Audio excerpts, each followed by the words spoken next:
سلمان صاحب، آپ کی نظر میں واقعہ کربلا کس نظریے کو جنم دیتا ہے؟ دیکھیں، نواسۂ رسول حضرت امام حسین سے محبت جو ہے یہ ہمارے ایمان کا حصہ ہے، بے شک۔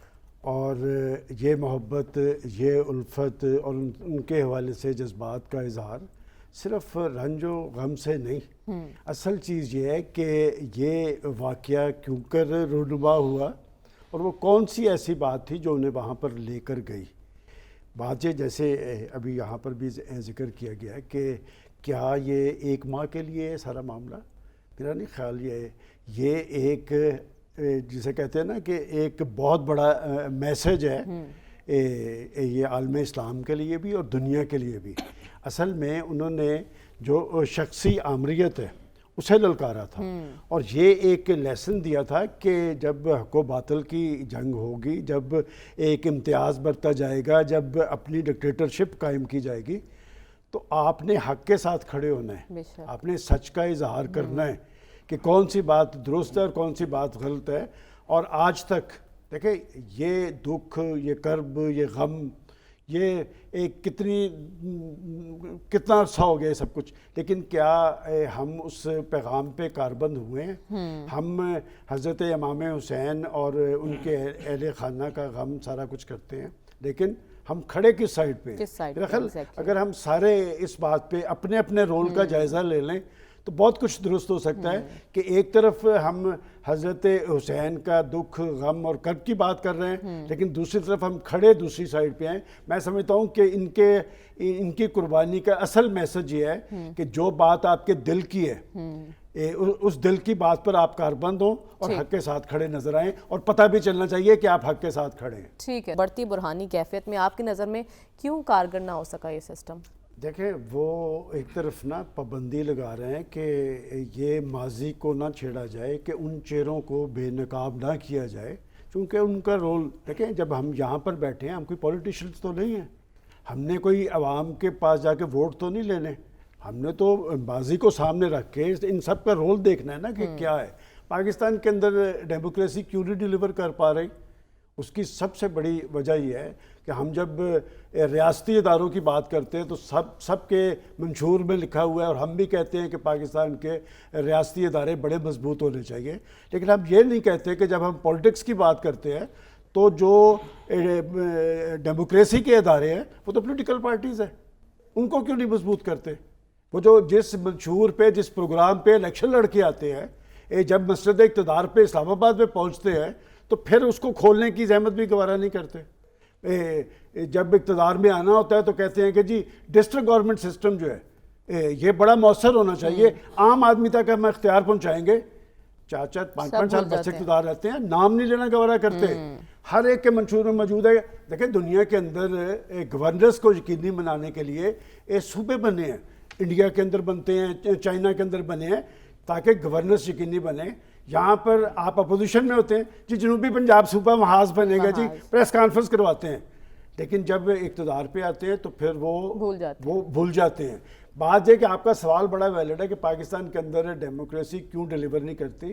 اس لیے نہیں کرتی کہ جب آپ عوام کی بنیاد پر، عوام کے ووٹوں سے برسر اقتدار آئیں گے تو جمہوریت کیا ہے؟ یہ جواب دہی کا عمل ہے۔ اس میں آپ نے قومی اور عوامی مسائل کا حل کرنا ہوتا ہے، اس میں آپ نے مختلف طبقات کے حقوق ہوتے ہیں انہیں یقینی بنانا ہوتا ہے، اس میں اداروں کی عزت و تکریم بھی ہوتی ہے، اور ایک ذمہ داری کا احساس ہوتا ہے۔ کیا آپ جو حکومتیں برسر اقتدار آتی ہیں وہ عوام کی بنیاد پہ آتی ہیں؟ کس کو نہیں پتہ ہوتا کہ یہاں پر کہا جاتا ہے جی آج کے حالات یہ ہیں، اور جناب چلے ہم ایک اسمبلی ڈسکس کر لیتے ہیں، یہ اسمبلی جو موجود ہے، جو ختم ہونے جا رہی ہے، اس میں تو قوم کو پتہ ہے نا کہ ساری پارٹیز ہی موجود تھیں، کوئی ایک پارٹی سوائے میرے خیال جماعت اسلامی کے سارے لوگ ہی ان حکومتوں میں موجود رہے ہیں، آپ نام لے دیں کسی اور کا۔ لیکن کیا ان پولیٹیشنز نے کبھی یہ بات کی ہے کہ جی عام آدمی کے ایشوز کیا ہیں؟ عام آدمی کا چولہا جل رہا ہے یا نہیں جل رہا؟ عام آدمی کے بچے کو تعلیم اور روزگار کے موقع مل رہے ہیں یا نہیں مل رہے؟ لیکن الیکشن ایئر میں تو پھر عوام یاد آ جاتے ہیں۔ تو میں یہی کہہ رہا ہوں نا، یہی تو ہمارا آج کا ٹاپک ہے کہ بات یہ کہ اگر آپ اس بنیاد پہ آئے، یا سب خود الیکشن لڑتے رہے ہیں، انہی پارٹیز کا حصہ رہے ہیں نا۔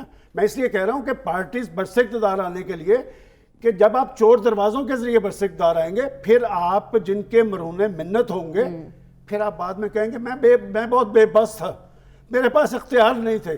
ایسے نہیں ہونا چاہیے. اور میں ہمیشہ ایک بات کہتا ہوں جو لوگوں کو اپیل نہیں کرتی، جب تک لوگ اپنے اندر جان پیدا نہیں کریں گے، لوگ تھوڑا سا کھنگالیں نا کہ جب آپ نے ووٹ ڈالنا ہوتا ہے تو آپ بڑے بڑے ذمہ داروں کو، وڈیروں کو، چودھریوں کو، ان کو پریفر کرتے ہیں، اور جب آپ کو ضرورت پڑتی ہے وہ تو آپ کی اپروچ میں نہیں ہوتے.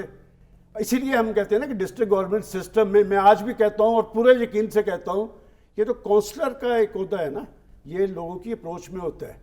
یہ 50-60 ہزار لوگ اگر آپ کے سسٹم میں انڈکٹ ہو جائیں تو پاکستان کے اندر لوگوں کو پتہ ہوتا ہے کہ اگر ہمارے مرنے جینے میں یہ کونسلر شامل ہوگا. آپ نے چور دروازوں کی بات کی ہے، اب جو آنے والا انتخاب ہوگا اس میں چور دروازے بند ہو جائیں گے؟ جو الیکشن ایکٹ میں ترامیم کی گئی ہیں اس کے ذریعے اب دھاندلی کا چیپٹر کلوز سمجھیں؟ یہ کل بھی ہم نے یہاں پر بات کی تھی کہ اگر تو آپ نے سسٹم کو چلانا، میں نے آپ کو کل کیا کہا تھا کہ آج پاکستان کے جو بڑے بڑے چیلنجز ہیں نا وہ ایک مؤثر اور مضبوط حکومت کے ساتھ مشروط ہیں.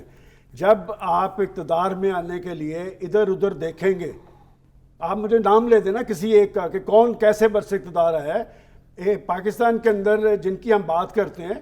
جس دن آپ کی پارٹیز مضبوط ہوں گی، یہ جو پارٹیز ہیں یہ کس طرح بنتی ہیں، دیکھی تھی وہ پارٹیز بنتی کیسے، ہمیں بتایا گیا تھا کہ کس طرح سیڑھیاں لگتی ہیں، کس طرح پھٹے. میں اس لیے کہہ رہا ہوں یہ ریکارڈ کا حصہ ہے، کہ یہ ریکارڈ کا حصہ ہے کہ یہ جنوبی پنجاب صوبہ محاذ کی پریس کانفرنس لاہور میں ہوئی تھی، ہم وہاں پر موجود تھے. کس نے لا کے وہ اراکین اسمبلی بٹھائے تھے؟ جب پولیٹیکل پارٹیز میں یہ ہو کہ موقع پرست اور ادھر ادھر سے پکڑ کے لا کے پارٹیز. اور پھر مجھے خود ایاز صاحب نے یہ بات بتائی اور ایک ذمہ دار آدمی ہے کہ ایک صاحب تھے جنہوں نے 400 ارب کا ٹیکہ لگایا دوائیوں کا. ان کو کسی صاحب نے باقاعدہ ایک رپورٹ بنا کے جا کے دکھائی پرائم منسٹر کو کہ جناب یہ آپ کا منسٹر ہے. اس کے کہنے پہ اسے اقتدار سے نکال دیا گیا اور ٹھیک 3 ماہ کے بعد اسے کہاں لگایا؟ پارٹی کا سیکرٹری جنرل.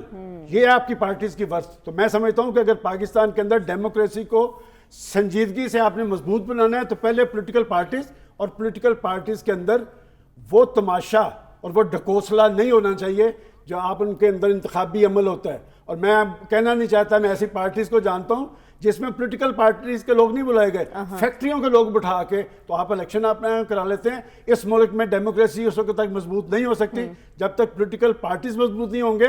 اور پھر آپ نے قدغن لگائی کہ جی اسٹوڈنٹس یونین کے الیکشن نہیں ہونے، پھر آپ نے کہا جی ڈسٹرکٹ گورنمنٹ کے الیکشن نہیں ہونے.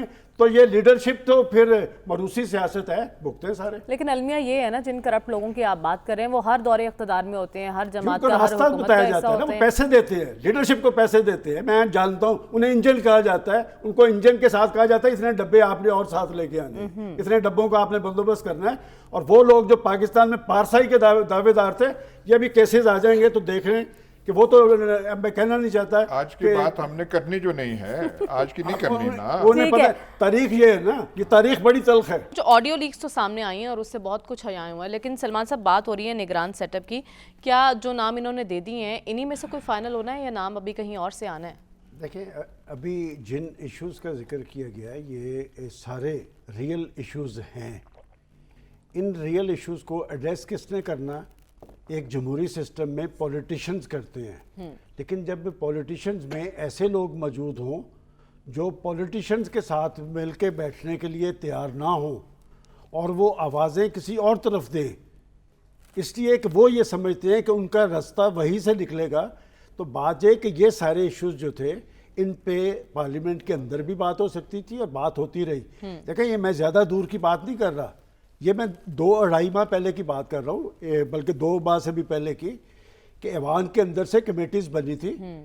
یہ صورتحال اس نوبت یہاں تک نہ آتی، یہ 9 مئی کا واقعہ نہ ہوتا. ان کی پارٹی میں بڑے ریزنیبل لوگ موجود تھے. میں نے آپ کو یاد ہے یہاں پر بیٹھ کے حوالہ دیا کہ خود شاہ محمود قریشی صاحب نے میڈیا کے سامنے بھی کہا کہ ہم ان 3 ایشوز پہ ہم پہنچ چکے ہیں، صرف الیکشن کی ڈیٹ کی بات ہو رہی تھی. اس سے اچھی بات کوئی ہو سکتی تھی؟ کون شخص تھا جس نے کہا نہیں مجھے اسمبلی توڑنے کی تاریخ چاہیے؟ یہ پولیٹیکل طرز عمل نہیں ہے، یہ پولیٹیشنز کا طرز عمل نہیں ہے. جب آپ سیاست کی بات کرتے ہیں نا تو پھر آپ کو سیاسی طرز عمل اختیار کرنا پڑتا ہے. اس لیے کہ آپ نے نہ سیاستدانوں سے پہلے بات کی ہے، آپ اپنے آپ کو ایک مافوق الفطرت چیز سمجھتے ہیں کہ جب آپ نے سیاست کرنی ہے تو یہ 22 کروڑ عوام کی سیاست ہوگی، لوگوں کے پاس سے جانا پڑے گا، لیکن آپ سمجھتے ہیں کہ جہاں سے آپ کو اقتدار ملا پھر آپ ادھر کا رخ کرتے ہیں اور روز پکارتے رہے کہ جی میں ان سے بات کروں گا۔ بات ہے کہ آخر یہ المیہ نہیں پاکستان کی سیاست کا۔ اب آ جائے، آپ نے جو 5 لوگوں کی بات کی ہے، پیپلز پارٹی اور مسلم لیگ نون، دیکھیں حکمران الائنس میں ایک پی ڈی ایم ہے، پیپلز پارٹی ہے۔ ابھی یہ پیپلز پارٹی اور اگر مسلم لیگ، میرے اطلاع کے مطابق، میں ایک ان کی پارٹی کے ذمہ دار شخص کا، چونکہ خواجہ صاحب نے نام لیا ہے، ان کی پارٹی کا انہی کی سطح کے ذمہ دار سے کچھ دیر پہلے میری بات ہوئی، انہوں نے کہا کہ میں اس کمیٹی کا رکن ہوں، ابھی تک کسی کے نام ڈسکس نہیں ہوئے۔ اچھا، بات ہے یہ کیوں نہیں ڈسکس ہو رہا ہے، اس میں کون سا ایسا مخبصہ ہے؟ پھر راجہ ریاض کو میں نے کل بھی کہا تھا کہ آپ مانیں یا نہ مانیں وہ تو ویلڈ ہے، بلکہ میں نام لیتا ہوں کہ اس نے یہ جو چیئرمین احتساب بیورو ہے وہ تو راجہ صاحب والے پینل میں موجود تھا، تو انہوں نے کہا جی کہ ابھی تک اس نے کہا میں نے 3 نام دینے ہیں۔ اچھا، ابھی انہوں نے 3 نام دینے ہیں۔ انہوں نے کہا جی میں نے 3 نام دینے ہیں، کیا یہ پولیٹیشینز کے کہنے پہ بنے گا؟ یہ تو آ رہا ہے نا کہ پولیٹیشین نہ ہوگا، یہی کہہ رہے ہیں نا، پولیٹیشین نہیں ہوگا۔ اگر پولیٹیشین ہو رہا ہوتا تو یہ جو قانون سازی کی گئی ہے وہ قانون سازی کی ضرورت نہیں پڑنی تھی۔ اور ایک اور بات، آپ کہہ رہے ہیں کہ کوئی پولیٹیشین